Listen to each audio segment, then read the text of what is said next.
1 hektar. Selain untuk membangun gedung-gedung penginapan yang akan disewakan, area tambahan tersebut juga akan diperuntukkan sebagai lahan perkebunan.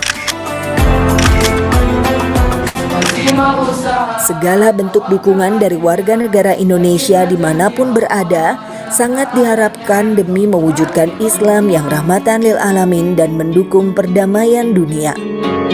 Mari kita raih ridho Allah dengan mendukung langkah juang Imam Syamsi Ali dan Nusantara Foundation dalam mewujudkan pesantren pertama di bumi Amerika.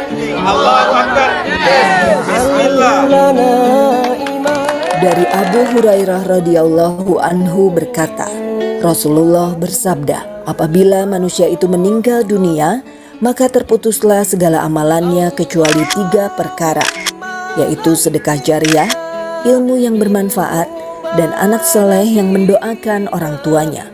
Hadis riwayat Muslim.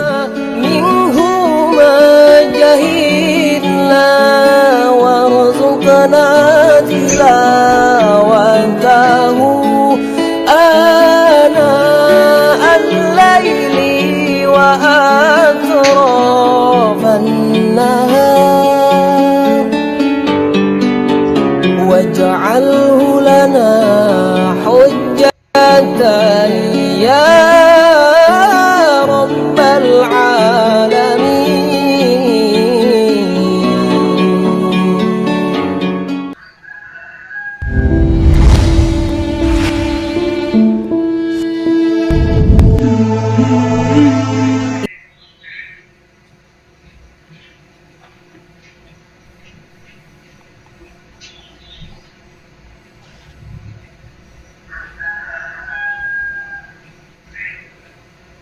Halo Mas Arief.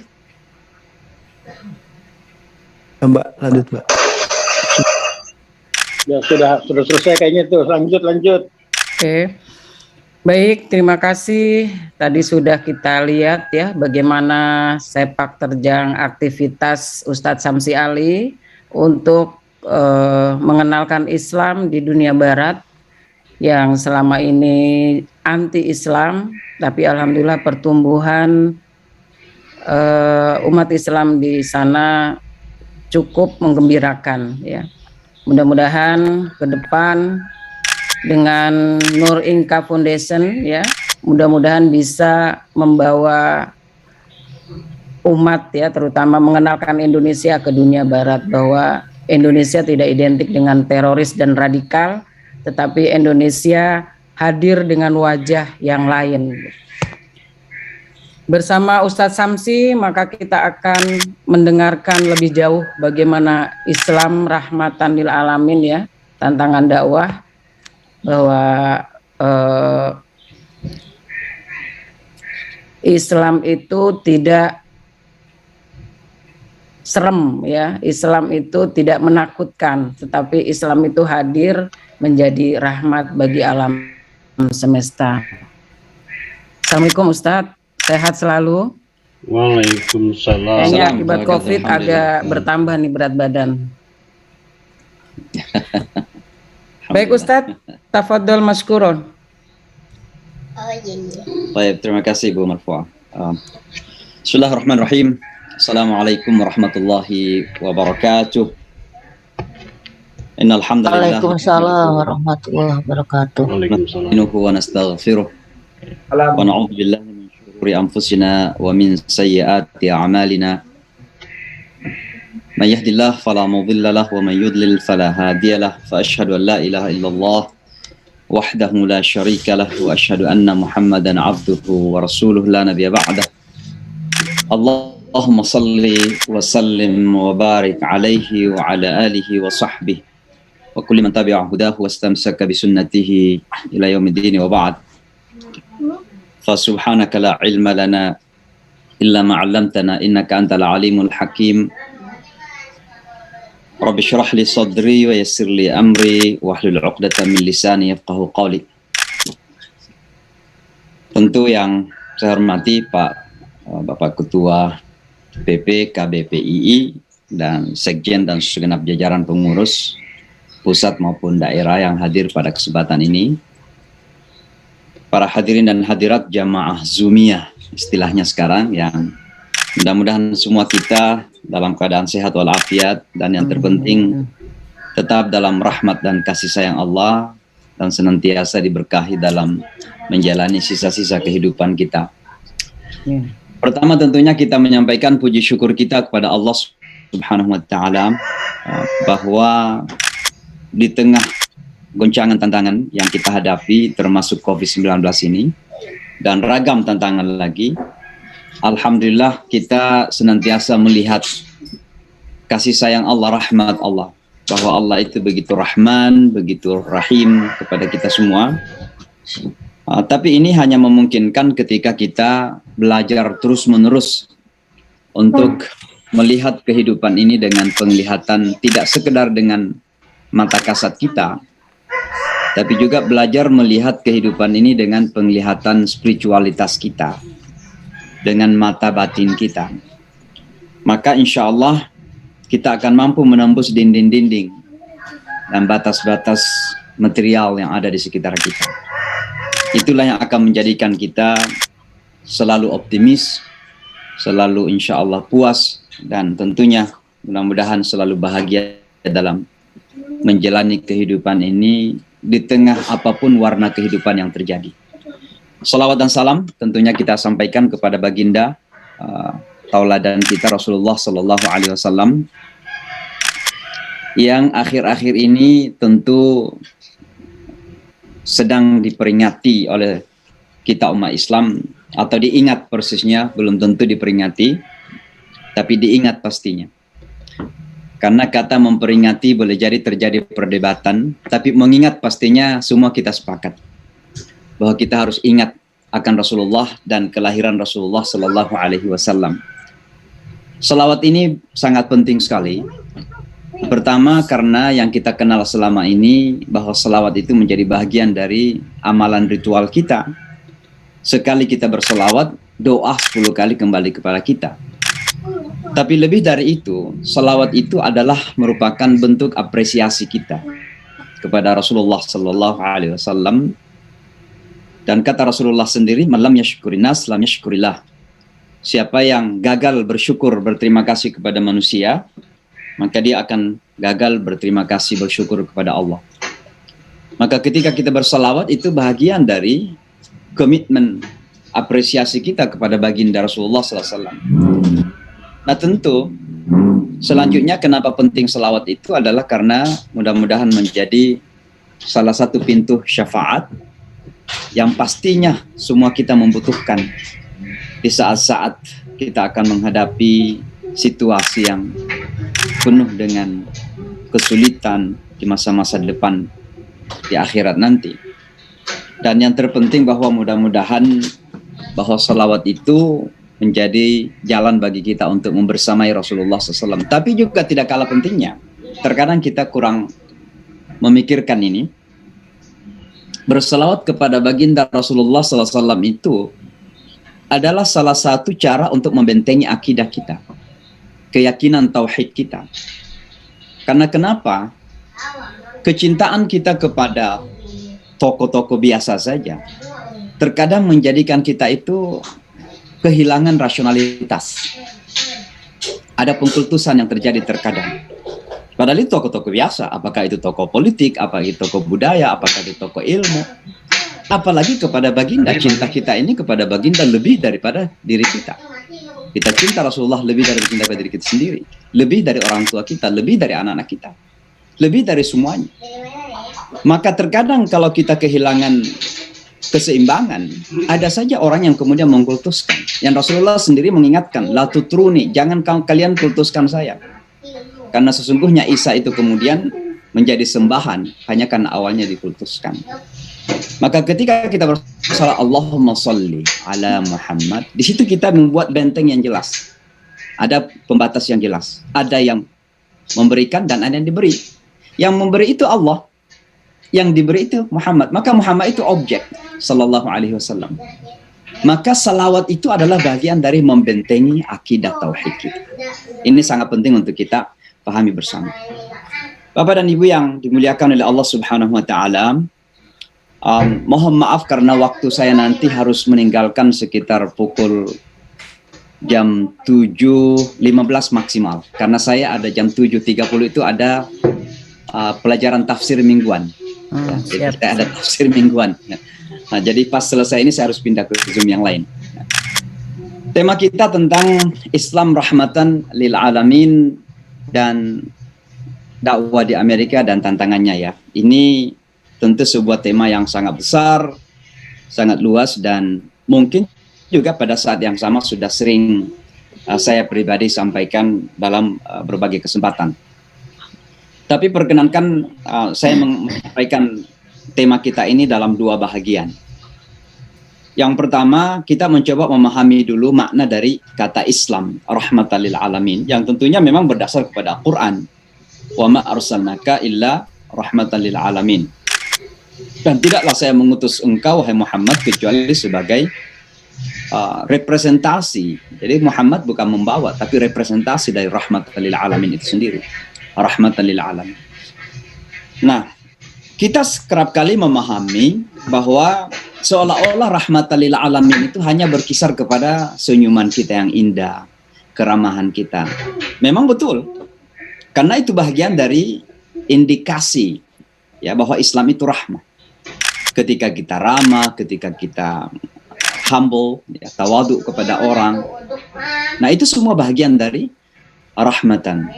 Dan saya kira tidak kalah pentingnya, sangat penting sekali karena itu bagian dari karakter, representasi dari ajaran agama itu. Tapi saya kira kita harus memahami kata rahmatan lil alamin ini lebih jauh lagi. Ketimbang dari sekedar senyuman-senyuman saja. Atau karakter individu atau kemanusiaan saja. Ada lebih dari itu sesungguhnya. Ya. Pertama kita memahami dulu bahwa Islam itu memang pada dirinya adalah rahmah. Adalah kasih sayang. Kenapa Islam itu rahmah secara keseluruhan? Kita ambillah bagaimana Islam itu dan iman yang kita miliki sebagai rahmat.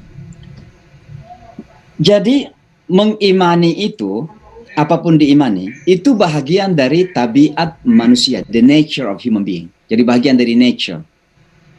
Tidak ada manusia yang tidak beriman, apapun bentuk imannya itu.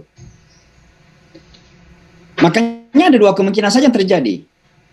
Beriman secara benar atau beriman tapi secara salah. Tapi mengimani itu adalah sesuatu yang pasti dalam kehidupan manusia.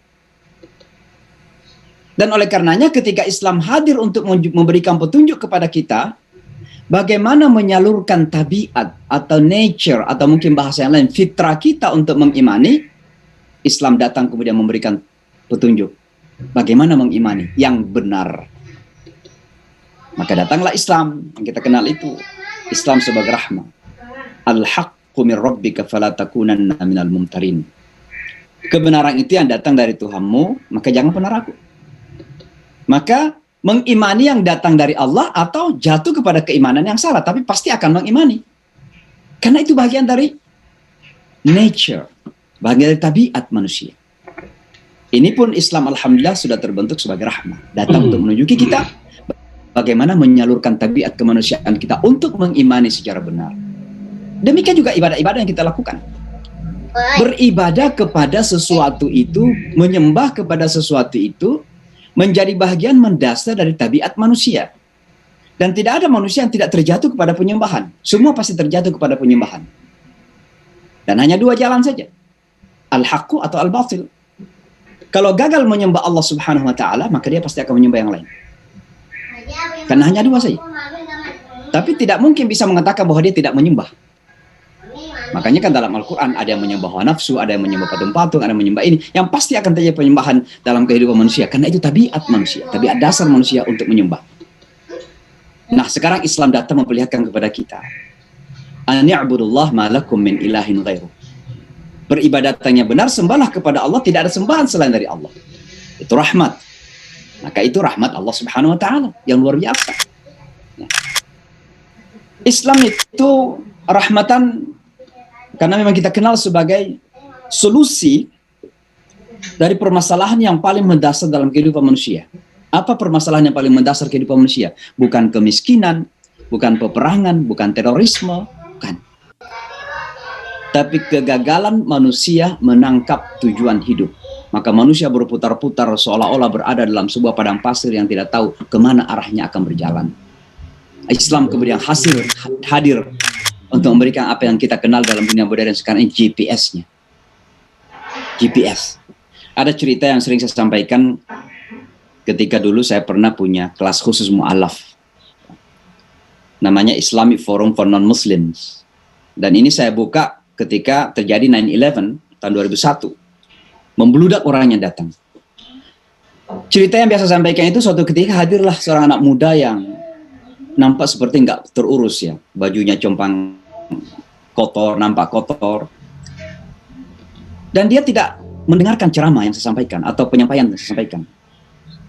Setelah selesai kelas, di ujung kelas biasanya saya tantang mereka bertanya. Ada yang bertanya, ada yang tidak jelas, ada yang perlu dijelaskan. Tidak ada yang angkat tangan kecuali dia. Dia angkat tangan, dia mengatakan, boleh nggak kalau setelah waktu selesai kelas ini, saya punya waktu dengan imam berdua saja. Duduklah kita berdua. Orangnya tinggi besar, orang putih. Saya tanya, what I can do for you? Apa yang saya bisa bantu? Dia mengatakan, saya marah. Oh, ini kan harus siap-siap silat juga ini. Orang tinggi besar cuma berdua di kelas marah gitu. Saya tanya, kenapa marah? Dia katakan, saya ini seperti mesin katanya. Loh, maksudnya apa? Di pagi hari saya pergi ke kerjaan saya, malam hari saya kembali ke apartemen. I don't know for what. Saya nggak tahu untuk apa katanya. Jadi seolah-olah kehidupan itu berputar gitu. Sebuah rutinitas yang berputar 24 jam yang dia tidak tahu untuk kemana gitu. Ini kan orang yang kehilangan GPS ini. Nggak tahu arahnya gitu. Nah saya tanya, what do you do for life? Apa yang kamu lakukan untuk hidup? Artinya pekerjaan kamu apa? Dia katakan, saya seorang insinyur, seorang arsitek. Di kota New York itu, salah satu pekerjaan yang bergengsi itu arsitektur. Berarti dia orang yang berhasil secara dunia kan? Nah akhirnya saya sudah menemukan pintu untuk masuk ya. Bahwa ini orang yang sedang, intinya disebut dengan dalala, orang yang kesesatan ini. Orang yang tersesat ya. Karena orang yang tersesat itu adalah orang yang tidak tahu arah hidupnya kemana sebenarnya. Ya. Maka ini betul-betul dia sedang tersesat. Maka saya kemudian berusaha menjelaskan bagaimana kehidupan manusia ini, tabiatnya apa, kenapa kita di sini, dari mana dan akan kemana kita. Sederhana. Saya belum selesai, dia potong, dia katakan saya harus pergi. Nah saya persingkat cerita ya. 2 hari kemudian dia nelpon, dia katakan gimana caranya untuk bisa masuk Islam. Saya katakan untuk siapa? Dia katakan untuk saya yang datang hari Sabtu, karena kelas saya hari Sabtu yang datang hari Sabtu yang lalu. Saya katakan, apa benar kamu masuk Islam? Dia katakan iya. Saya kebetulan waktu hari Sabtu itu kasih buku. Kamu sudah baca bukunya? Belum. Loh, alasan kamu masuk Islam apa? Saya bilang. Karena penjelasan saya juga belum tuntas, dia udah pulang. Buku juga belum dibaca, tapi dia udah masuk Islam. Dia katakan, karena saya sudah menangkap poin yang Anda sampaikan tentang tujuan hidup. Itu yang saya cari. Ini adalah solusi Islam yang hadir ketika manusia sedang bingung. Dan inilah penyakit manusia yang terutama sekarang ini. Manusia sedang kebingungan. Karena tidak tahu sebenarnya. Bayangkan Bapak dan Ibu, kemajuan dunia sekarang ini, dengan COVID sekalipun, itu uang bukan berkurang. Sampai bingung manusia ini, itu mau piknik kemana lagi? Semua ujung dunia sudah bisa didatangin, maka dia harus piknik ke angkasa luar lagi. Maka yang punya Amazon itu kan bikin piknik ke bulan itu, ke angkasa luar gitu. Manusia bingung ini. Dan inilah sekarang Islam harus datang untuk menuntun manusia, yang saya istilahkan bahwa Islam telah datang menghadirkan GPS. Dan itu rahmah. Itu rahmah yang kita maksud. Berbagai permasalahan dunia ini, Islam harus hadir sebagai solusi. Kekerasan, peperangan, ya, rasisme yang sedang meninggi di Amerika, kebodohan. Karena semua itu ada dalam agama kita, solusi. Bahwa Islam itu adalah solusi sungguhnya. Maka dakwah yang kita lakukan itu, saya mengistilahkannya sebagai salvation, penyelamatan. Ya. Penyelamatan. Biasanya kata salvation ini dipakai oleh teman-teman Kristiani, para misionari yang berkunjung ke seluruh penjuru dunia, termasuk ke Indonesia. Membawa salvation, membawa penyelamatan. Saya mengatakan, kalau orang Kristen saja merasa membawa penyelamatan, kenapa kita umat Islam? Recording in progress.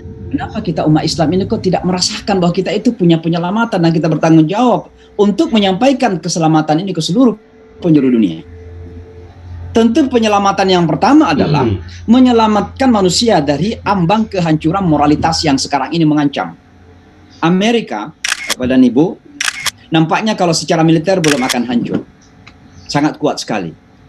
Amerika di mana-mana ada pangkalan militernya.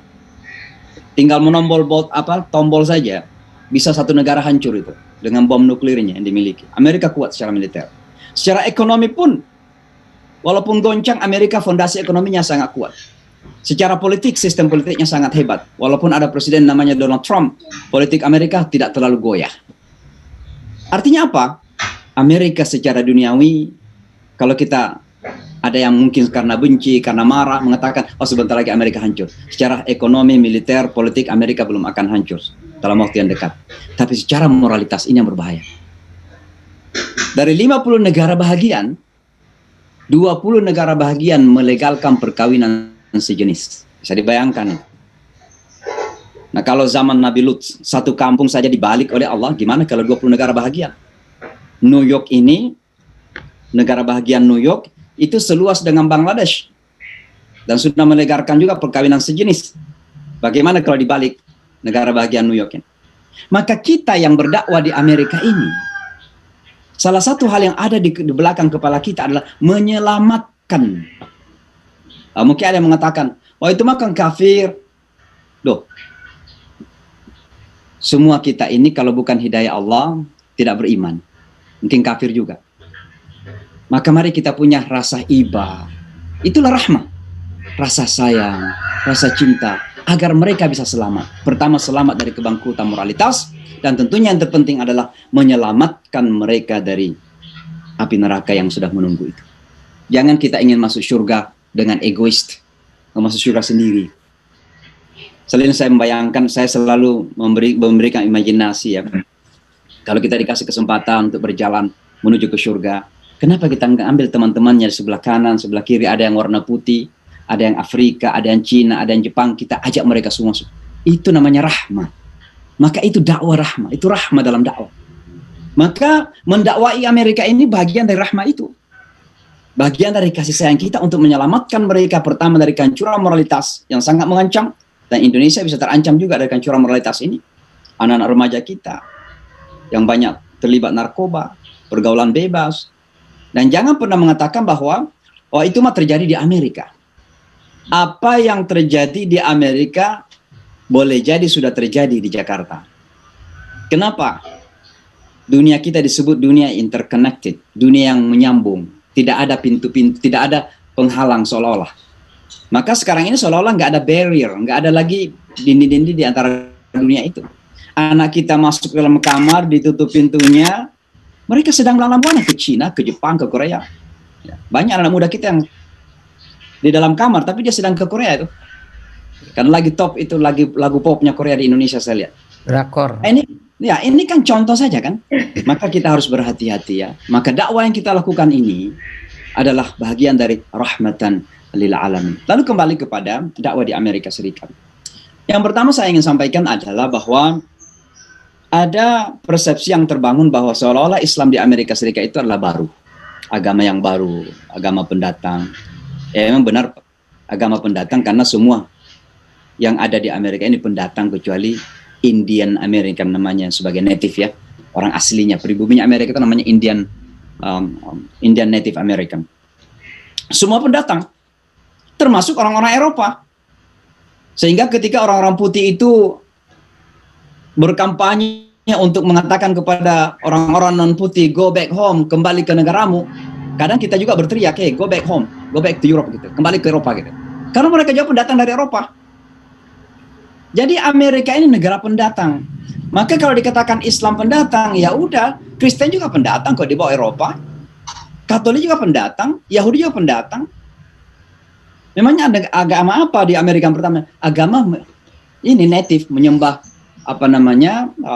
arwah yang disebut Native Indian American itu. Itu agama asli Amerika sungguhnya. Maka Kristen tidak bisa mengakui bahwa dia sebagai agama pribumi di Amerika. Katolik tidak bisa, Yahudi apalagi. Yahudi hadir di Amerika ini karena terusir dari Eropa gitu. Ya.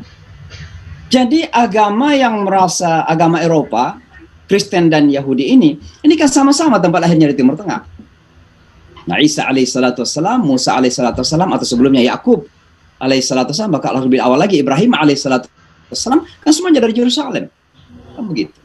Lalu tiba-tiba ada yang merasa agama orang barat, dan kata barat itu agamanya orang-orang yang paling hebat gitu. Kalau Islam itu agama orang timur, makanya disebut orientalisme kan? Orientalism.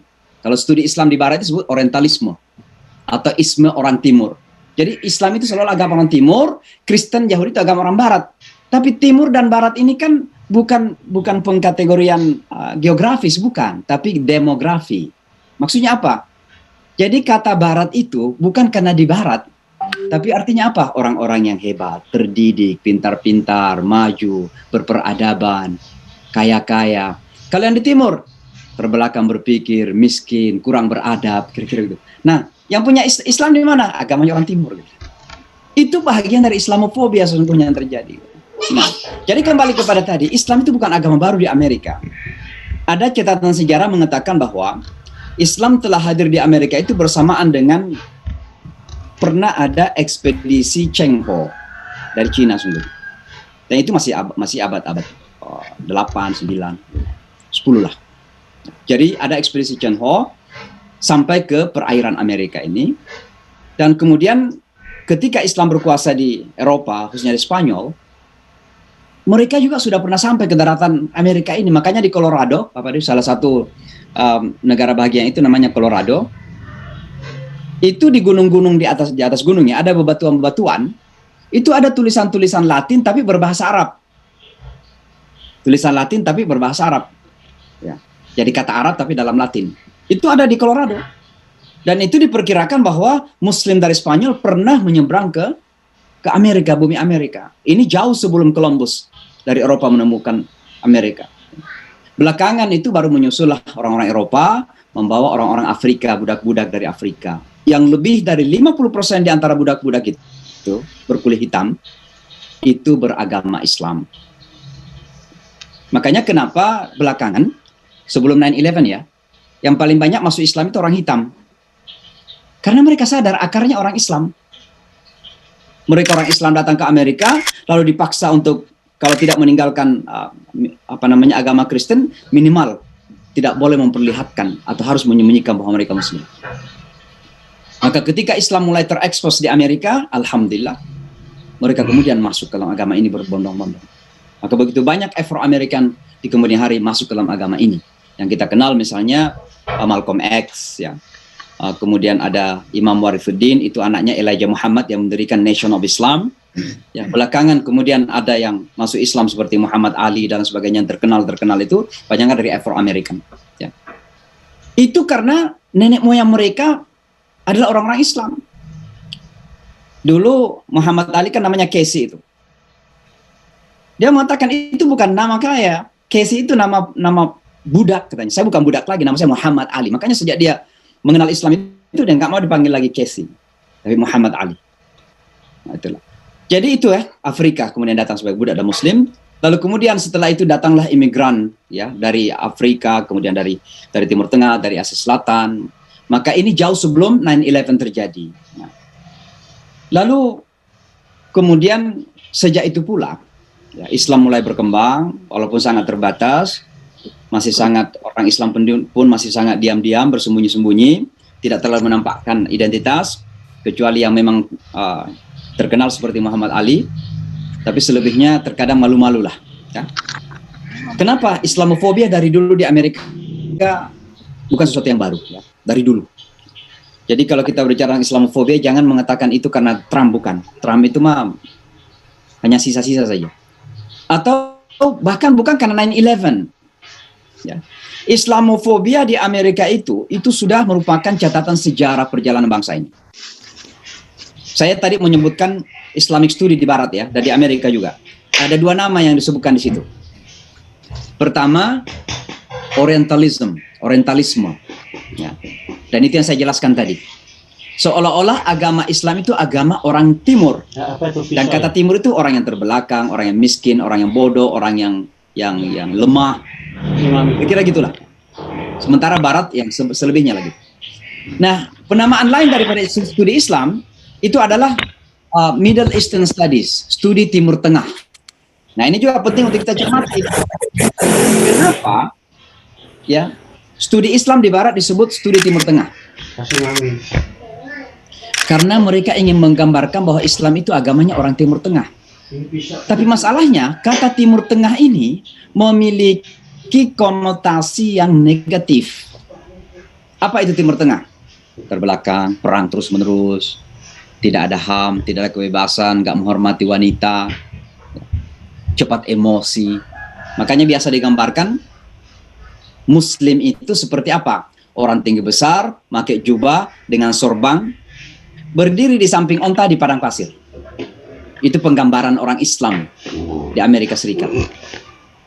Jadi pertama, Islam agama orang Arab. Ini bukan kita anti Arab, ya, bukan sama sekali, bukan. Tapi saya ingin menyampaikan realita atau fakta bahwa mereka ada penilaian buruk dengan relasi penghubungkan antara Islam dan Arab. Dan konotasi buruk itu adalah Arab itu cepat emosi, cepat marah, tidak punya HAM, tidak ada kebebasan, kira-kira begitu. Itu agama Islam. Yang kedua, kenapa padang pasir terbelakang? Nggak ada kemajuan. Kenapa samping onta? Nggak mengenal ilmu pengetahuan Islam itu. Ini bahagian dari Islamofobi dari dulu pun, dari dulu. Dan kita orang Islam ya syukurlah. Ada yang belajar Islam di Barat, ada yang masih istiqamah, ada yang ternyata terbawa arus tuh. Tanpa mereka sadari, ternyata belajar Islam terbawa. Kenapa? Karena belajar Islam di dunia Barat itu dimulai dengan pertanyaan. Istilahnya jangan mengimani dulu. Jadi, misalnya Anda seorang Muslim, belajar agama di salah satu universitas di Amerika, harus mempertanyakan, apa Allah itu benar ada? Apa Al-Quran itu hakun atau tidak, benar atau tidak? Karena istilahnya ilmu itu harus netral. Nah, ini kan metode yang berbeda. Nah, teman-teman kita yang datang ke Amerika belajar Islam ini, kadang ada yang, mohon maaf, ada yang saya istilahkan itu genit intelektualitas. Jadi tidak punya fondasi yang kuat, goyah dia, hancur. Menjadi liberal, kembali ke Indonesia menjadi master liberal itu. Yang tidak seolah-olah dalam menafsirkan Islam itu nggak perlu ada ikatan itu. Harus ditafsirkan secara pemikiran yang tidak punya batasan. Ini sangat berbahaya sekali. Maka saya kembali kepada tadi, Islamofobia bukan baru. Kemudian terjadi peperangan-peperangan, bahkan perang Irak dan Iran. Itu bagian dari Islamofobia itu. Digambarkan bahwa, coba lihat tuh, Iran dan Irak. Padahal Amerika mendukung Irak kan waktu itu. Amerika memberikan bantuan kepada Saddam Hussein lawan Khomeini, karena Khomeini dianggap anti Amerika, pernah menculik diplomat Amerika di kedutaan Amerika ketika itu. Tapi peperangan Irak dan Iran itu sendiri digambarkan sebagai peperangan orang Islam, yang mana Islam itu adalah agama peperangan. Coba lihat itu, jahatnya. Demikian juga peperangan di Afghanistan. Orang-orang Afghanistan mujahidin, kata mujahidin dan jihad, begitu sangat mulia ketika itu. Diberikan duit, diberikan senjata dari Amerika. Yunus Khalis, salah seorang pemimpin mujahidin dari 8 pemimpin mujahidin atau 7, itu diterima di White House sama Reagan ketika itu. Dengan pakaian sorban, janggutnya panjang, nggak menakutkan. Tapi sekarang ini ketika ada orang pakaian sorban, pakai janggut, menakutkan. Dulu nggak takut kok, mereka masuk ke White House. Kenapa? Karena melawan Soviet. Melawan Soviet. Tapi apa yang terjadi? Walaupun mujahidin itu melawan Soviet untuk kepentingan Amerika dan konco-konconya sungguhnya, tapi justru penggambaran di balik layar bahwa Islam itu agama yang keras, agama peperangan. Ini terus-menerus yang terjadi. Nah, akhirnya kemudian mulai didesain terus-menerus. Ada Al-Qaeda, kemudian terjadi Perang Irak kedua, Perang Irak pertama tahun 91, Perang Irak kedua tahun 2002, ya, di pimpinan George W. Bush. Lalu setelah Perang Irak, jatuhlah Saddam Hussein. Lalu kemudian Perang Suriah, tiba-tiba tumbuh namanya ISIS lagi. Nah, ini semua ini, kita lihat ini. Kita harus jeli umat Islam ini. Ya, apa sungguhnya yang terjadi? Nah, semua ini ternyata belum cukup untuk merusak citra Islam itu. Tiba-tiba di tahun 2001 itu terjadi 9/11. Itulah puncak untuk mendapatkan apa yang diistilahkan dengan justifikasi pembenaran bahwa Islam betul-betul agama peperangan, agama yang anti kapitalisme. Dan kata kapitalisme itu agama bagi sebagian orang Barat.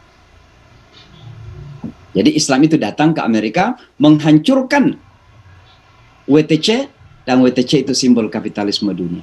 Nah, saya ingin mengatakan bahwa 9/11 itu adalah puncak dari Islamofobia, orang kemudian merasa bahwa sudahlah Islam sudah mati di Amerika. Siapa lagi yang mau belajar Islam? Begitu marahnya Amerika kepada agama ini. Kenapa marah? Islam betul-betul setelah datang menghancurkan jantung keyakinan mereka bahwa sistem hidup yang mereka usung adalah sistem hidup yang terbenar, yang paling benar, kapitalisme. Maka terjadilah peperangan kepada teror, dalam kurung war on terror, itu adalah war on Islam, oleh sebagian orang dipahami demikian. Jadi peperangan kepada teror dipahami sebagai perang kepada Islam. Nah, ini tentu kan semua ini memerlukan keberanian untuk menyampaikan apa adanya. Nah, singkat cerita Bapak dan Ibu sekalian, demikianlah ketika 9/11 terjadi, tantangan luar biasa, banyak masjid yang kemudian dirusak, ada beberapa orang Islam yang meninggal, ya. Tapi apa kata Allah dalam Al-Quran? Wa makaru wa makarallah wallahu khairul makirin. Ya. Mereka berencana, Allah berencana, dan rencana Allah itu yang terbaik. Ternyata terbalik semua. Ketika orang mengatakan bahwa 9/11 itu kuburan Islam, ternyata 9/11 menjadi awal kebangkitan Islam di Amerika Serikat. Berbondong-bondong orang Amerika belajar agama Islam, Al-Quran menjadi buku yang terlaris dibeli, dipelajari oleh orang, dan banyak sekali. Allah memberikan kesempatan kepada kami, kepada saya pribadi, untuk banyak menuntut orang bersyahadat setelah 9/11 itu. Nah, tentu pertanyaan yang timbul, dan yang terakhir karena waktu barangkali biar kita ada kesempatan tanya jawab ya. Pertanyaan yang timbul adalah kenapa kemudian Islam itu berkembang luar biasa di tengah tantangan yang luar biasa pula. Bahkan ketika Donald Trump naik menjadi presiden, saya mengistilahkan itu gangguan. Ya, jadi bukan tantangan. Jadi Donald Trump tidak bisa menantang. Bukan halangan, tidak bisa menghalangi, tapi bisa mengganggu lah. Ya, ibaratnya kita lagi asik-asik nonton musim politik ini di Indonesia ya. Wah, lagi kita gonta-ganti nih antara TV One dengan Metro karena musim politik ini. Lagi asik itu nonton televisi antara TV One, Metro, ya. TV One, Metro, gitu. Tiba-tiba anak kita datang dimatiin TV, itu gangguan saja. Mengganggu ya, anak kita yang mengganggu. Tapi kalau kita datang itu dihancurkan televisinya ya, itu menghalangi itu. Ya. Tapi Donald Trump nggak bisa menghancurkan Islam. Ya. Kenapa? Yuriduna litfi'u nurallahi biafwahihim wallahu mutimmu nurihi walau karihal kafirun. Mereka ingin memadamkan cahaya Allah dengan mulut-mulut mereka, tapi Allah terus-menerus mengembangkan cahayanya walaupun ada orang yang tidak senang. Itulah kejalannya di Amerika. Maka alhamdulillah perkembangannya luar biasa. Saya kasih contoh di New York saja, bukan di Amerika secara keseluruhan. Di kota New York ini, dari sekitar 11 juta penduduknya, itu ada sekitar 1 juta orang Islam. Jadi hampir 10%. Ya. Dan ada sekitar 250-an masjid lebih. Ya, masjid, besar dan kecil lah. Kemudian ada sekitar 1.400-an anggota NYPD, New York Police Department, atau kepolisian New York, itu beragama Islam. Kemudian di sekolah-sekolah umum ya, saya nggak berbicara tentang sekolah Islam, sekolah umum. Itu ada sekitar 13-14% murid-muridnya beragama Islam. Makanya alhamdulillah di kota New York ini, kalau Idul Fitri dan Idul Adha itu diliburkan. Itu resmi, menjadi hari libur. Dan itu kita perjuangkan 7 tahun. 7 tahun kita perjuangkan untuk mendapatkan liburan itu. Bayangkan, di Indonesia begitu Gus Dur naik, Konghucu dapat. Hebatnya Indonesia itu. Sayang sekali kadang Indonesia dipersepsikan enggak toleran gitu. Yang begitu, ya. Demikian seterusnya. Jadi sekarang ini malah makanan halal sudah mulai masuk sekolah umum. Jadi karena anak-anak makan pagi, makan siang di sekolah umum, ya public school ya. Maka makanan halal kita berusaha untuk masukkan. Alhamdulillah ada beberapa sekolah udah masuk makanan halal. Bahkan kita berusaha memasukkan makanan halal ke penjara-penjara agar orang-orang muslim yang di penjara bisa makan halal. Ya, ini usaha yang terus-menerus kita perjuangkan. Nah, pertanyaan saya kembali kepada tadi, kenapa Islam berkembang dan mudah diterima di Amerika? Ada beberapa, singkat saja. Alasannya berapa? Faktornya ya. Yang pertama adalah karena dai-dai kita di sini, alhamdulillah, memiliki kepercayaan diri, percaya diri. Percaya diri yang kita maksud itu adalah betul-betul meyakini bahwa kebenaran itu adalah al-haqqu min rabbika. Mohon maaf Bapak dan Ibu, jangan pernah bermimpi mendakwahkan Islam ini kalau kita setengah hati mengimaninya. Di tengah jalan ada 2 kemungkinan. Ada godaan, ada tantangan. Bisa terjatuh ke sana atau ke sini. maka perlu self-confidence. Itu yang terjadi pada zaman Rasulullah SAW. Ketika pembesar Quraisy datang kepada pamannya Abu Talib, dia katakan, ya Abu Talib, kemenakan kamu mau apa sih? Mau jadi orang kaya, kita jadikan orang yang paling kaya. Mau mengawini wanita paling cantik, kita carikan wanita yang paling cantik. Atau mau jadi raja, kita jadikan raja. Abu Talib menyampaikan kepada Muhammad SAW. Apa kata Muhammad SAW? Kalau mereka meletakkan matahari tangan kananku, bulan di tangan kiriku, saya tidak akan meninggalkan tugas risalah ini sampai saya hancur bersamanya atau Allah menetapkan hal yang lain. Itu karena self confidence. Maka dai harus memiliki self confidence. Alhamdulillah dai-dai kita di Amerika, di tengah Islamofobia, di tengah tantangan, kita terus maju melangkah. Itu yang kita lakukan. Yang pertama, faktornya. Faktor yang kedua, bahwa dalam kita mendakwakan agama ini, kita harus memanusiakan manusia. Maksudnya apa? Harus ada metode yang pas. Karena terkadang, mohon maaf ya, ada di antara dai-dai kita, para asatis kita yang terkadang, mohon maaf, memakai metode yang saya biasa istilahkan itu metode bulldozer. Yang sudah ada dihancurkan. Ini jangankan orang lain, non-muslim misalnya mau hadir ke masjid, anak-anak muda kita terkadang malas datang ke masjid itu.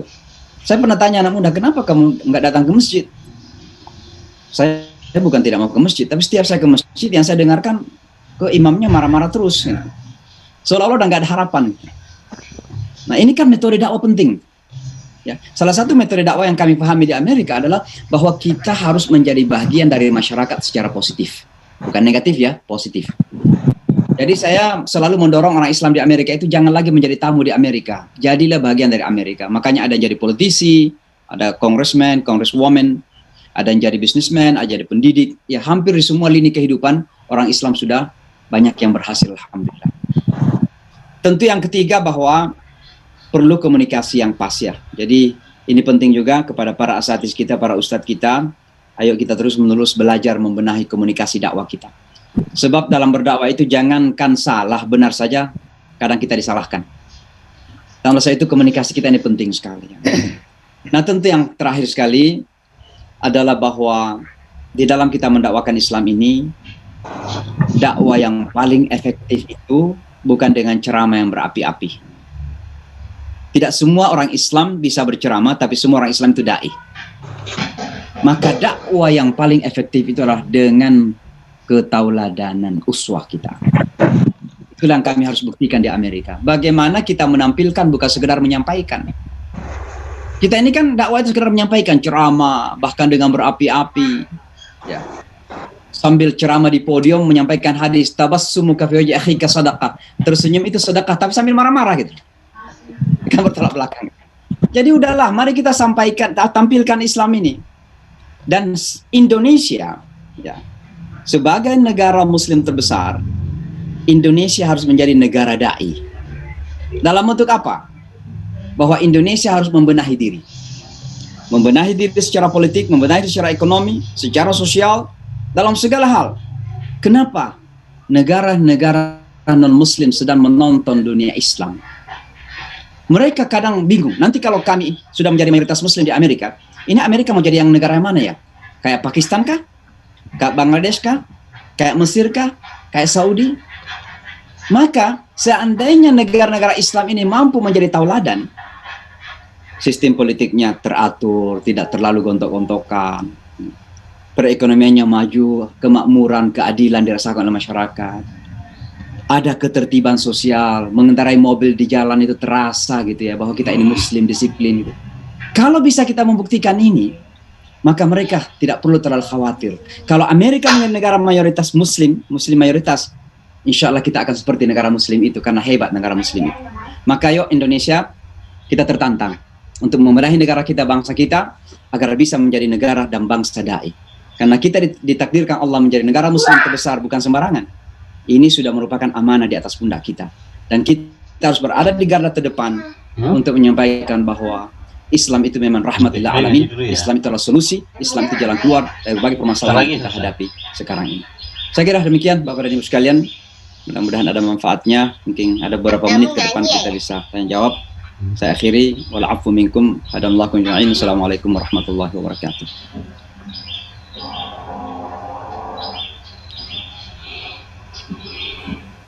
Belum ada suaranya Bu Ipung, di mute ya. Ya, oke, baik. Terima kasih Ustadz, luar biasa. Ini bisa menyemangati kita menjadi baterai ya di pagi hari. Bagaimana penyemangat yang luar biasa dan menunjukkan wajah yang rahmatan lil alamin ini memang suatu keharusan ya dimanapun berada gitu. Apalagi Indonesia yang sekarang juga masih belum ramah juga untuk semuanya ya, masih ada rasis, masih ada kegiatan-kegiatan yang dianggap tidak ramah. Sebelum kita mendengarkan tanya jawab dan mungkin Ustadz karena waktunya pendek bisa melihat chat itu mana yang kira-kira perlu dijawab gitu ya. Sambil menunggu itu kita akan saksikan salah satu kegiatan KBPI. KBPI ini alumni PI yang masih pengen merasa muda, Ustadz. Jadi banyak kegiatan dan ada perwakilan di seluruh Indonesia. Baik, silakan Mas As'ad atau Mas Arif yang mau setel Lazisku. Nah, diharapkan program Lazisku ini tadi ada bisik-bisik bagaimana bisa mengadakan pertukaran pelajar di Nusantara Foundation atau mungkin nanti semacam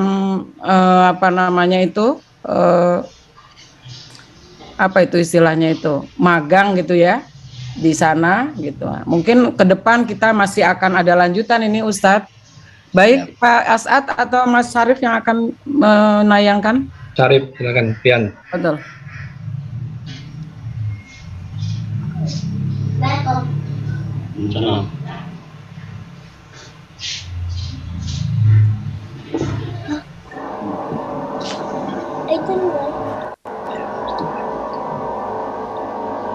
Done.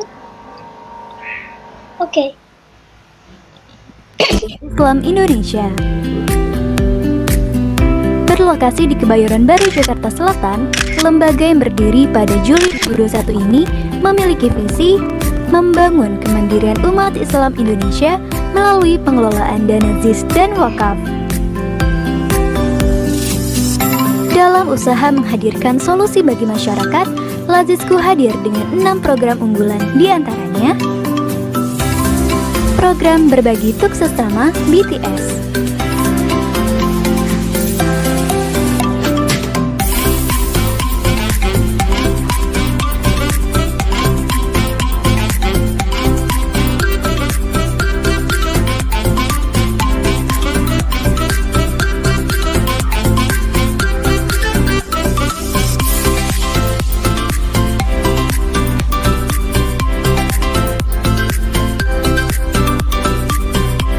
program berbagi laptop untuk belajar daring,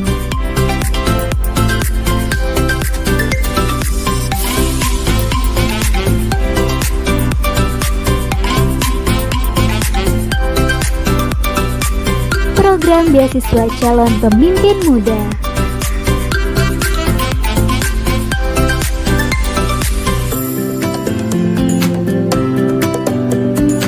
program bantuan anak yatim piatu korban COVID-19,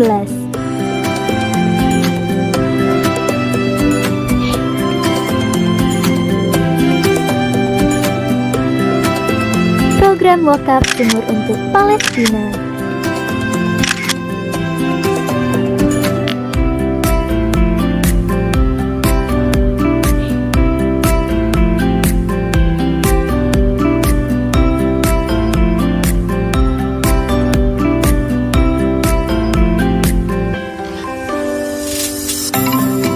program pembangunan masjid digital ramah lingkungan,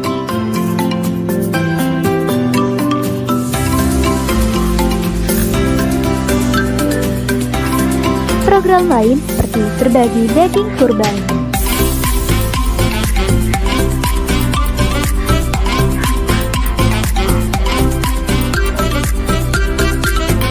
bantuan gandum masyarakat Palestina.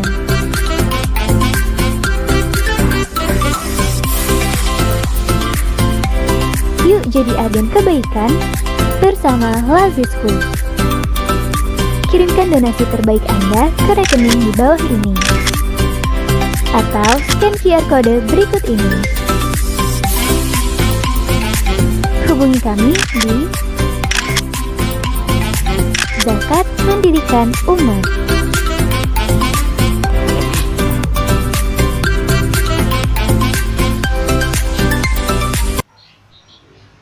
Alhamdulillah. Mas As'ad mungkin bisa ditambah itu nanti, jadi Lajisku bekerja sama dengan Nur Inka Foundation untuk pembangunan pesantren. Jadi nanti yang masuk surga bukan Ustaz Samsi Ali aja, tapi KPPI juga bisa ikut bersama-sama. Walaupun mungkin kalau nilai rupiah didolarkan itu nggak ada artinya ya Ustadz ya.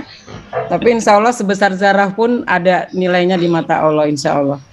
Baik Ustadz Samsi, itu tadi pertanyaannya banyak sekali karena waktunya hanya 15 menit kurang lebih. Monggo Ustadz, mana yang kira-kira diramu dari pertanyaan-pertanyaan itu yang menjadi apa ya, biar terpuaskan lah, ada gambaran. Karena banyak yang penasaran, walaupun ada ya di Instagramnya, di mana ada kajian-kajiannya rutin dan kita sering mendengar, tetapi ketika disampaikan itu tetap luar biasa. Kita di Indonesia cari tanah 1 hektar aja susah, di sana ada 7 hektar dan ditambah sekarang 10 hektar kalau nggak salah. Dan ini luar biasa, sosok yang mungkin bisa menginspirasi kita ya untuk terus bersemangat. Tafadhol mashkuran. Baik, jadi mengenai kemungkinan untuk surga pelajar itu sangat mungkin ya. Jadi selama ini Nusantara Foundation itu sudah melakukan beberapa program semacam pertukaran lah. Jadi misalnya kerjasama dengan sebuah sekolah SMA di Tangerang, namanya Insan Cendekia Madani, mendatangkan pelajar dalam program disebut GLP, Global Leadership Program.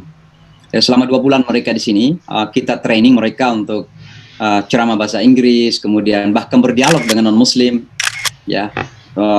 Bahkan datang ke sekolah-sekolah Yahudi berdialog langsung untuk membangun self confidence ya. Ini membangun wawasan mereka bahwa dunia kita ini adalah dunia yang ragam, kita ini diverse, sangat ragam. Maka ini sangat mungkin ya, alhamdulillah kita punya pesantren ini luasnya seperti Ibu tadi sampaikan, 7,4 hektar pertama kali kita beli, dan sekarang kita tambah lagi 3,1 hektar. Di dalamnya itu ada gedung-gedung tua yang sudah kita renovasi dan kita sudah pergunakan. Baru tahun 2018 kita beli, tahun 2019 kita sudah pakai, bahkan tahun 2021 tahun ini, karena 2020 nggak ada kegiatan apa-apa, kita ada pesantren musim panas yang cukup seru ya. Dan luar biasa, banyak yang ada yang dari Kanada, dari berbagai belahan Amerika ya. Dan alhamdulillah saya kira ini terus-menerus kita benahi. Mudah-mudahan ke depan akan terwujud betul pesantren full time di Amerika ini. Kemudian ada pertanyaan di chat itu yang mengatakan apa yang menjadikan kita betah tinggal berdakwah di Amerika. Ya tentu hidup itu kan cuma sekali ya, dan hidup itu asasnya manfaat. Khairun nasi anfa'uhum linnas ya. Sebaik-baik manusia itu yang paling bermanfaat. Maka saya merasakan bahwa manfaat terbesar yang ada dalam hidup saya pribadi itu adalah di jalan ini berdakwah. Ya kalau saya kembali ke Indonesia mungkin saya bisa bergabung dengan partai politik ya, palingan jadi anggota DPR gitu. Pertanyaannya itu bukan jadi anggota atau tidak, pertanyaannya manfaat atau tidak gitu. Nah, saya di sini ini kalau saya mampu meyakinkan 1 orang saja, meyakinkan bahwa Islam itu kebenaran dan diterima, itu lebih baik dari seluruh dunia. Nah itu yang menjadikan kita betah dalam berdakwah. Maka saya kira ini sangat penting untuk kita ambil bersama, bahwa ini tugas yang mulia dari Allah Subhanahu wa taala. Nah, kemudian ada yang bertanya tentang persaingan antara Cina dan Amerika yang nampak sedang berusaha untuk mendominasi dunia. Ya, saya kira dunia kita sekarang ini namanya dunia global ya. Dan dunia global itu kan memiliki karakteristik yang banyak.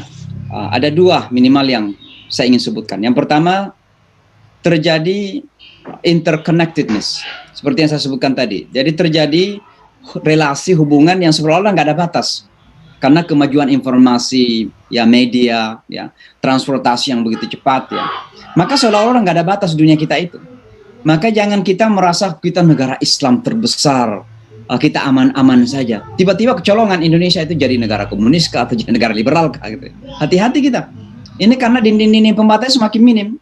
Dengan internet, anak-anak muda kita ini di dunia Islam ya, ateisme itu berkembang termasuk di Saudi Arabia. Kenapa? Karena ada kecenderungan sebagian ulama-ulama kita menyampaikan Islam itu secara dogma. Nah, begitu anak-anak muda kita terbuka dengan media, dengan internet, dengan media sosial, mereka melihat seolah-olah ada kebebasan di luar kebebasannya. Maka mereka mengatakan, Islam itu memaksakan, Islam itu nggak ada kebebasan, Islam itu beban. Maka ada anak-anak kemudian menjadi ateis gitu. Jadi agnostik, berkembang di dunia barat, di dunia Islam. Berhati-hati. Ini salah satu konsekuensi dari interconnectedness, keterkaitan antara satu dengan yang lain. Tapi ada satu ciri lagi dari dunia global kita, dan itu adalah kompetisi yang sangat dahsyat. Maka terjadi dunia yang kompetitif. Dalam segala bidang terjadi kompetisi. Ekonomi kita lihat bagaimana Cina dan Amerika perang dagang terus-menerus. Recording stopped. Kemudian antara Amerika dengan Rusia terjadi persaingan militer yang terus-menerus. Itu yang terjadi di Timur Tengah seperti di Suriah misalnya. Recording in progress. Amerika keluar di zaman Donald Trump, ya Amerika keluar. Masuk Rusia karena Bashar al-Assad itu lebih dekat ke Putin, ya kan? Maka sebenarnya itu adalah perebutan dominasi militer di Timur Tengah, Amerika dan Rusia. Kenapa Donald Trump menarik Amerika? Karena dia ketika itu disebut-sebut bahwa dia dikontrol sama Putin, kan, sama Rusia, Trump itu. Maka sekali lagi, memang dunia kita ini dunia kompetisi, ya. Nah, pertanyaannya adalah bukan masalahnya Amerika dan Cina sedang berkompetisi. Sebenarnya pertanyaan yang paling penting untuk kita tanyakan itu, umat ini di mana? Umat Islam itu di mana? Atau mau lebih spesifik lagi, Indonesia itu di mana sebenarnya? Sebagai negara Muslim terbesar, Amerika, Cina bertarung.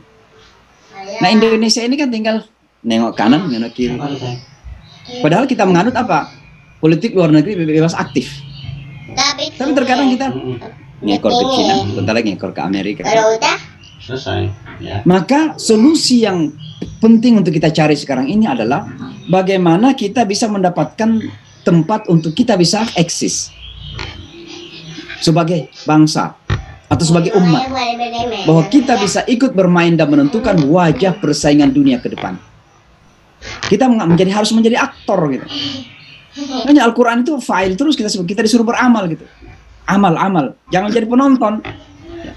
Maka jangan kita mempertanyakan Amerika itu kenapa, apa yang dilakukan oleh Cina, dilakukan oleh Amerika. Setiap negara ya pasti ingin dominan lah. Maka kita seharusnya umat Islam yang merasa khair ummah, kuntum khaira ummatin. Ya kita di mana sungguhnya itu? Nah, ini pertanyaan yang paling krusial sesungguhnya kita tanyakan. Maka jangan kita selalu melihat apa yang orang lain lakukan. Walaupun kita harus berhati-hati, kita harus menjaga, bukan. Tapi jangan kemudian cuma menonton. Kadang kita marah, kadang kita terintimidasi, ketakutan. Hanya kalau nggak marah, terintimidasi. Maka yang perlu kita lakukan umat Islam sekarang ini adalah self-empowerment. Kita harus membangun perekonomian kita, sistem politik kita, bahkan militer kita harus berkuat. Gitu. Karena mau tidak mau kita harus menjadi aktor sebagai bagian dari persaingan global yang terjadi sekarang ini. Ya. Saya kira begitu mengenai Cina dan Amerika ya, dalam dominasi dunia. Dan Cina ini luar biasa. Selain pintar, coba lihat. Satu contoh saja, begitu Amerika keluar dari Afghanistan, itu Cina langsung ngasih berapa? Cuman sekian juta dolar saja, itu kecil sekali ke Afghanistan. Tapi karena Taliban perlu, ya akhirnya apa? Cina merasa aman dari Taliban. So, Cina itu ketakutan kalau bagaimana teman-teman kita di Uighur misalnya. Saudara kita Uighur. Taliban itu walaupun mungkin kita melihatnya dari luar seperti kurang terdidik, tapi punya minimal sentimen keislaman yang kuat. Dan India, Cina merasa terancam, maka mereka harus merangkul itu. Dari situlah pintarnya Cina. Di mana-mana Cina sekarang menanamkan modalnya. Ya. Nah ini juga begitu ya. Nah kemudian ada pertanyaan tentang di Eropa ada kemajuan ya dalam hal posisi-posisi politik seperti wali kota London. Ini di Amerika bukan sesuatu yang baru. Di beberapa kota di New York itu ada beberapa wali kota yang sudah Muslim. Kemudian ada di Hendon di New Jersey, kemudian di Detroit sana, ya itu Muslim wali kotanya.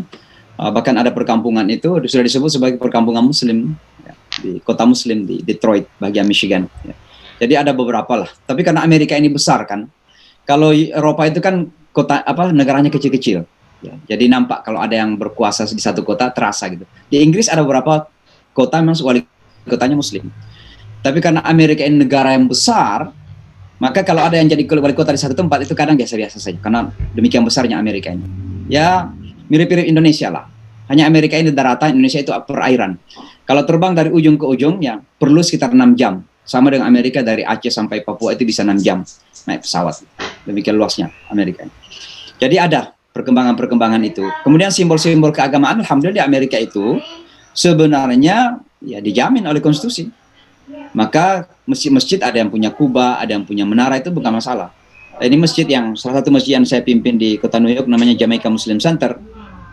Alhamdulillah kalau azan zuhur, asar dan maghrib ya, itu keluar suaranya dan bisa kedengaran sampai 2 blok. Ya. Karena memang yang tinggal di sekitar masjid kita itu boleh dikata hampir 70% orang Islam. Ya, banyak tokoh-tokoh Muslim di sini, halal-halal dan sebagainya. Lalu ada pertanyaan juga tadi di chat itu tentang Indonesia sebagai negara dai yang saya sebutkan tadi itu. Kira-kira bagaimana wajah Islam Indonesia, wajah Islam Indonesia? Ya tentu kita pertahankan saja karakter kebangsaan kita. Karena karakter kebangsaan kita, bangsa Indonesia, itu esensinya Islam ya. Misalnya apa? Ramah, sopan, bersahabat, ya, merangkul demokrasi. Ya. Saya tidak mengatakan demokrasi sama dengan musyawarah, syura. Ya. Tapi konsep yang terdekat kepada syura saat ini adalah demokrasi. Ya. Walaupun konsepnya berbeda. Kalau demokrasi kan ditentukan oleh suara mayoritas. Tapi syurahnya Islam itu ditentukan oleh kebenaran dari Allah Subhanahu Wa Taala dan diekspresikan oleh suara mayoritas. Makanya ada namanya ijma. Ya. Tapi ya kira-kira paling dekat lah. Alhamdulillah Indonesia negara Muslim terbesar, tapi juga negara demokrasi ketiga dunia. Pertahankan saja itu. Ya. Sampai masanya mudah-mudahan suatu ketika Indonesia bisa menjadikan basis musyawarah. Ya. Dulu kita ada istilahnya musyawarah mufakat. Nah itu kan sudah bagian dari Islam sebenarnya. Ya, di dalam memahami kehidupan publik musyawarah mufakat itu. Tentu musyawarah mufakat ini bukan sekedar karena suara mayoritas lalu menjadi kebenaran mutlak. Bagaimana kalau mayoritas mengatakan perkawinan sejenis itu halal, legal? Kan tidak begitu kan? Jadi harus tetap ada nilai-nilai ilahiyah, nilai-nilai kesucian yang harus kita pertahankan. Ya. Nah, jadi kalau bertanya tentang wajah Islam Indonesia, udah pertahankan wajah kebangsaan, tapi relasinya kepada baldatun thayyibatun wa rabbun ghafur. Bahwa kemajuan yang ingin kita capai, ya, kebesaran yang kita capai, kekuatan sebagai bangsa negara yang kita capai, jangan pernah terlepas dari keberkahan langit. Karena kita sebagai umat Islam yakin tidak ada umat, tidak ada bangsa yang bisa maju kecuali keberkahan langit dibuka oleh Allah Subhanahu Wa Taala. Lau amana ahlul qura wattaqau. Coba, kalau seandainya penduduk negeri itu beriman dan bertakwa, la fatahna alaihim barakatim minas sama dulu. Kata Allah, kami akan bukakan berkah-berkah dari langit dulu. Maka jangan pernah bermimpi maju kalau berkah langit itu tertutup. Kita nggak peduli agama, nggak peduli Tuhan, nggak peduli Quran, nggak peduli. Jangan pernah kita bermimpi akan maju dan makmur. Turki bertahun-tahun ingin jadi Eropa, nggak pernah jadi Eropa. Begitu Allah muliakan Turki dengan pemimpin yang sadar Islam, Turki menjadi salah satu negara yang kuat secara militer, secara ekonomi. Coba lihat Turki. Nggak berani negara mengganggu Turki itu. Kekuatan militer ke-9 atau ke-7 dunia Turki itu.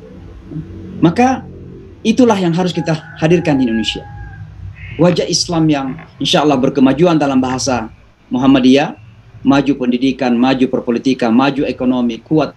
Tapi pada saat yang sama tetap berpegang teguh kepada nilai-nilai samawi, ya, kepada agama Allah Subhanahu Wa Taala. Saya kira demikian, Bapak dan Ibu sekalian, mudah-mudahan bermanfaat. Pertanyaan saya kira semuanya di chat saya sudah serangkum. Hadanallahu wa iyyakum. Assalamualaikum warahmatullahi wabarakatuh. Waalaikumsalam warahmatullahi wabarakatuh. Ustaz, alhamdulillah kita tercerahkan. Seolah-olah kita ini masih sudah terbang ke New York ya, menyaksikan bagaimana hiruk pikuknya Islam di sana lewat wajah yang ramah yang ditampilkan oleh putra bangsa Indonesia. Mana itu Bulukumba ya? Ini beliau ini nama kecilnya dulu Ustadz Uteng ini. Sekarang masih ada dipakai atau tidak Ustadz ya? Ustadz Samsi. Luar biasa. Mudah-mudahan kita bisa. Ini waktunya pas ya. Jadi sudah tidak bisa. Mohon maaf tidak bisa tanya jawab langsung. tapi insya Allah sudah bisa dirangkum dan pertanyaannya sudah terjawab semua. Tinggal kita harapkan ada partisipasi Bapak Ibu sekalian jika ingin bersama-sama membangun umat di Amerika, maka bisa menyalurkan donasinya lewat Lajisku bisa atau langsung ke Nusantara Foundation. Semoga apa yang akan kita harapkan menjadi mimpi yang kita inginkan akan menjadi harapan dan kenyataan. Amin. Ini mungkin kita minta Ustadz langsung tutup dengan doa, Ustadz. Minta doanya sekalian. Baik, Bapak dan Ibu, mari kita mengakhiri majelis kita ini. Mudah-mudahan majelis yang berkah. Allah berikan kita. Mudah-mudahan apa yang kita lakukan ini menjadi saksi bahwa kita ingin menjadi hamba Allah lebih baik lagi. Allahumma amin. Alhamdulillah alamin hamdan yuwafi ni'amaka fi mazidah. Rabbana lakal hamd wa syukruka ma yanbaghi li jalali wajhika karim wa sultanik. Allahumma rabbana atina min ladunka rahmah wa hayyi lana min amrina rasyada. Rabbana atina fid dunya hasanah wa fil akhirati hasanah wa qina adzaban nar. Allahumma atina wa hdina waj'alna sababan lil muhtada. Allahumma arina al-haqqa haqqan warzuqna ittiba'ah wa arina al-batila batilan warzuqna ijtinabah. Ya muqallibal qulub tsabbit qulubana 'ala dinik. ويا مصرف القلوب صرف قلوبنا طاعتك ربنا آتنا في الدنيا حسنة وفي الآخرة حسنة وقنا عذاب النار سبحان ربك رب العزة عما يصفون وسلام على المرسلين الحمد لله Alhamdulillahirabbil alamin. Terima kasih. Alhamdulillahirobbilalamin. Mana mau foto bersama? Sudah tadi sudah di screenshot kok. Sudah ya? Sudah ya. Baik, terima kasih Ustadz. Assalamualaikum. Waalaikumsalam warahmatullahi wabarakatuh.